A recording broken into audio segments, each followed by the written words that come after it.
predchádzajúcom videu sme si spolu stanovili cieľ. Teraz sa zameriame na to, aby sme mali plán, ktorý nám pomôže budovať si zvyk. Bavíme sa o jazyku ako o nástroji kognitívneho tréningu, to znamená, že chceme si zvyknúť sa učiť každý deň, aby sme svoj mozog udržiavali v kondícii. Preto je budovanie návyku nesmierne dôležité. Aby sme si zvyk vybudovali čo najjednoduchšie a s najväčšou istotou, je treba začať veľmi pomaly. Netreba byť na seba príliš tvrdý, netreba mať príliš vysoké ambície a príliš vysoké nároky.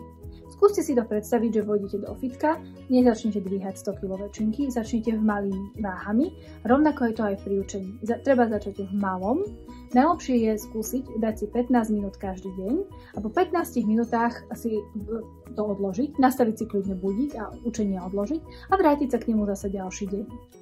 Mozog si začne vytvárať spojenie s tým, bolo to krátke, bolo to dobré a bolo toho málo a budete sa na tú ďalších 15 minút tešiť.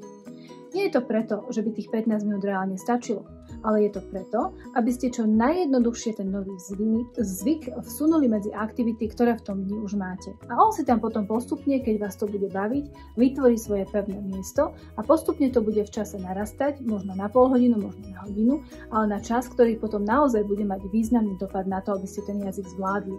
Prvý krok však je vytvoriť si ten návyk, pretože keďže jazyk je beh na dlhú trať, je dôležité vydržať. Nie začať s veľkým entuziasmom, ktorý nám potom ale veľmi rýchlo prepadne.